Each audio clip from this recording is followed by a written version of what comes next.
Bonjour, alors voici l'objectif de cette vidéo. Quand j'ai un lutin qui peut bouger à gauche, à droite, vers le haut, vers le bas, eh bien je veux que lorsque je clique sur la barre d'espace, il y ait une balle qui parte de l'extrémité du bras du chat et qui tire dans la direction dans laquelle il regarde.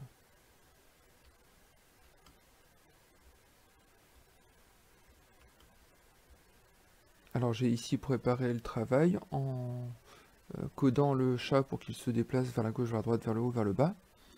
Et puis j'ai inséré un lutin balle dans laquelle il n'y a aucun script. Alors la première chose, c'est d'essayer de placer la balle au bout du bras du chat lorsque la barre d'espace est cliquée. C'est la position initiale. Et puis aussi, il faudrait réduire un peu la taille de la balle. Pour l'instant, la taille de la balle est à 100. Eh bien, je vais mettre 20, ça devrait suffire. Voilà. Comme ça, j'ai une balle qui correspond à peu près à la taille que je souhaite. Donc, pour que la balle puisse aller à l'extrémité du bras du chat, il faudra aller voir le programme du chat et essayer de déterminer la position du chat à cet instant. Pour ça, je vais créer des variables. Une variable qui s'intitule x du chat, qui correspondra à l'abscisse du lutin, et une deuxième variable qui s'appelle y du chat, qui correspond à l'ordonnée du chat. Alors qu'est-ce que c'est que l'abscisse et l'ordonnée du chat?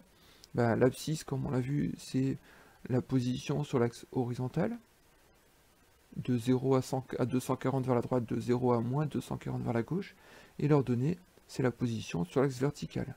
On va de moins 180 tout en bas à plus 180 tout en haut. De quel point la position est-elle calculée? Eh bien pour cela, il faut aller voir, je suis dans le costume dans le chat, je vais voir dans son costume, et ici on voit que le costume du chat, il est décomposé en plusieurs morceaux. Bon, je vais sélectionner l'ensemble des morceaux du chat et tout regrouper, comme ça je n'aurai plus qu'un seul morceau. Voilà. Vous vous rendez compte que quand je déplace le chat, ici, il y a une petite cible au milieu d'écran, je la vois ici paraître en gris en noir. Cette cible, c'est le point sur lequel sera positionné le chat. Quand je parle de l'abscisse du chat, de le x du chat, ça sera lors de l'abscisse de ce point-ci. Et l'ordonnée, c'est pareil.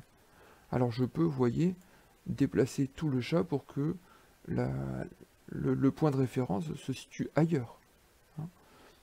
Voilà, maintenant qu'on sait ce que c'est que le point de référence du lutin, ce qu'on va faire, c'est qu'on va regarder ici, dans l'onglet mouvement du lutin chat, il y a ici deux valeurs qui sont abscisse x et ordonnée y, qui correspondent en fait aux abscisses et ordonnées de ce point de référence pour le chat à tout moment. Ici, on voit que le chat est à moins 82, moins 24. L'abscisse x nous dit bien moins 82 et l'ordonnée y nous dit bien moins 24. Ce que je vais faire, c'est que je vais aller mettre ces valeurs dans les variables qu'on a créées tout à l'heure, de façon à pouvoir les utiliser non seulement pour le chat, mais aussi pour la balle. Alors pour cela, je vais dans la partie variables. J'ai créé tout à l'heure mes variables x chat et y chat. Je vais demander de mettre la variable x chat à quelle valeur? Eh bien à l'abscisse x. Et de la même façon, je vais mettre la variable y chat à ordonnée y. Et ça, je vais le faire tout le temps, c'est-à-dire indéfiniment. Je vais donc dans la partie contrôle et mettre ces deux blocs dans un bloc répété indéfiniment. Et ça se fera dès que le jeu est commencé. Avec cet ensemble de blocs, à tout moment, à tout déplacement du chat, les variables x chat et y chat correspondent à l'emplacement du point de référence du chat. Il faut maintenant que je détermine, par rapport à ce point de référence, quelle sera la position de la balle pour qu'elle arrive au bout du bras du chat. Alors ce que je vais faire pour déterminer ça, c'est que je vais positionner le chat avec une abscisse de 0 et une ordonnée de 0. Hop. Donc je mets 0 pour l'abscisse, je mets 0 pour l'ordonnée, et mon chat a donc son point de référence qui est au centre de l'écran. Je vais maintenant déplacer la balle pour qu'elle soit exactement dans la position qui m'intéresse, c'est-à-dire au bout du bras du chat. J'ai ainsi les coordonnées de la balle qui sont 21 et moins 15. Il faudra donc à chaque fois que je place la balle, de façon à ce qu'elle soit 21 unités à droite du point de référence du chat et 15 unités en dessous de ce point de référence. Je vais donc définir ces valeurs en prenant un opérateur. Ici, je vais prendre avec le bouton, avec le bloc plus, je vais aller chercher l'abscisse du chat et lui ajouter 21. Et puis avec le bloc moins, je vais prendre l'ordonnée du chat et lui enlever du coup 15. Ainsi, ces deux coordonnées seront les coordonnées de la balle. Eh bien, je vais donc demander de placer la balle. Je suis bien dans le script de la balle. Je vais demander à cette balle d'aller à x égale x chat plus 21 et l'ordonnée y chat moins 15. Ainsi, regardez, je lance mon script. Si je déplace le chat à cet endroit-là, quand je clique sur ce bloc, la balle se déplace exactement à l'endroit où je le souhaite. Hop, je déplace le chat, la balle va exactement au bon endroit, au bout de la main du chat. Concentrons-nous sur le script de la balle. Alors, ce que je veux, c'est que la balle soit envoyée lorsque la barre d'espace est pressée. Donc je commence évidemment par le bloc quand la touche espace est pressée. Ensuite, je veux que la balle apparaisse au moment où on tire et qu'elle disparaisse en fin de tir. Donc je prépare déjà avec un bloc montré dès le départ et un bloc caché à la fin. Au départ du tir, la balle doit aller au bout du bras du chat. Donc je vais insérer le bloc que j'ai créé tout à l'heure, aléa, x du chat plus 21 et y du chat moins 15. Et c'est maintenant qu'il va falloir donner du mouvement à cette balle. Alors deux solutions, soit le chat regarde vers la droite et la balle doit partir vers la droite, soit le chat regarde vers la gauche et la balle doit partir vers la gauche. Si le chat regarde vers la droite, eh bien cette balle doit répéter avancer de 10 pas. Avancer de 10 pas, donc comme par défaut la balle est orientée vers la droite, eh bien la balle se dirigera vers la droite. Jusque quand? Eh bien on va répéter ce script jusqu'à temps que son abscisse x, c'est-à-dire sa position sur l'axe horizontale, soit supérieure à 230. Je vous rappelle que l'écran s'arrête à une abscisse de 240. Donc on va se laisser une petite marge de 10 unités. Dès qu'elle arrive à 230, on va arrêter le mouvement et on va cacher la balle. Si le chat regarde vers la gauche, eh bien je vais prendre le même script, mais je vais demander à ce que la balle avance de moins 10 pas, donc vers la gauche, jusqu'à ce que son abscisse soit inférieur à moins 230, ce qui marquera l'arrivée à gauche de l'écran.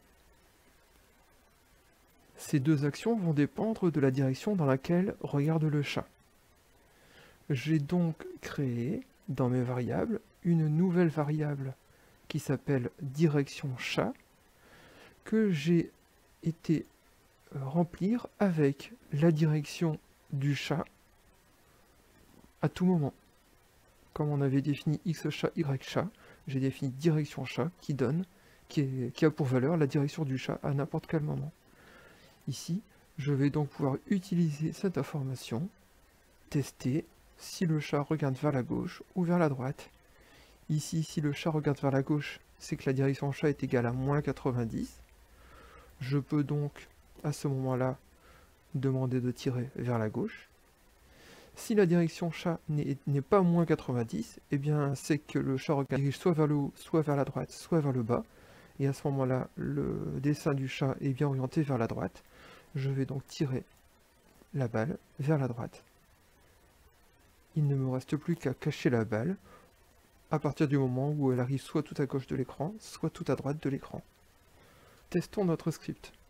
Si j'appuie sur la barre d'espace, le chat lance bien sa balle vers la droite. Je descends, la direction du chat est donc de moins 180, mais lorsque je tire, la barre va bien vers la droite.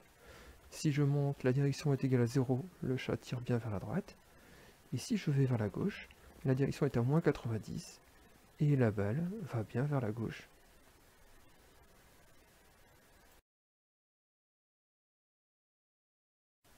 Je ne sais pas si vous vous en êtes rendu compte, mais une erreur s'est glissée dans cette vidéo.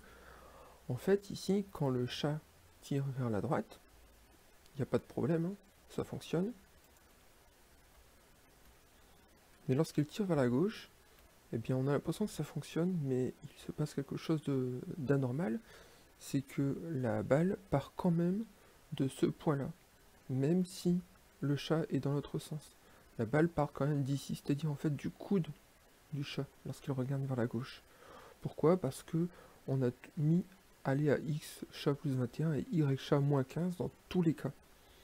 Alors que lorsque le chat regarde vers la gauche, il ne faut pas qu'il parte de x plus 21, de x plus 21, mais de x moins 21, puisque le chat s'est retourné symétriquement vers la gauche. Donc ce bloc-ci, ce bloc bleu en fait, doit se mettre ici, dans le cas où le chat regarde vers la droite. Par contre, je vais le dupliquer et le modifier un petit peu dans le cas où le chat regarde vers la gauche. Ici, c'est pas x plus 21 qu'il fallait mettre, mais c'était x moins 21. Donc, je vais prendre le bloc moins et modifier ici x chat moins 21. Alors c'est vrai que visuellement on ne voyait pas la différence, mais il y en a une quand même, et il fallait la rectifier. Cette fois-ci, la balle part bien du bout du bras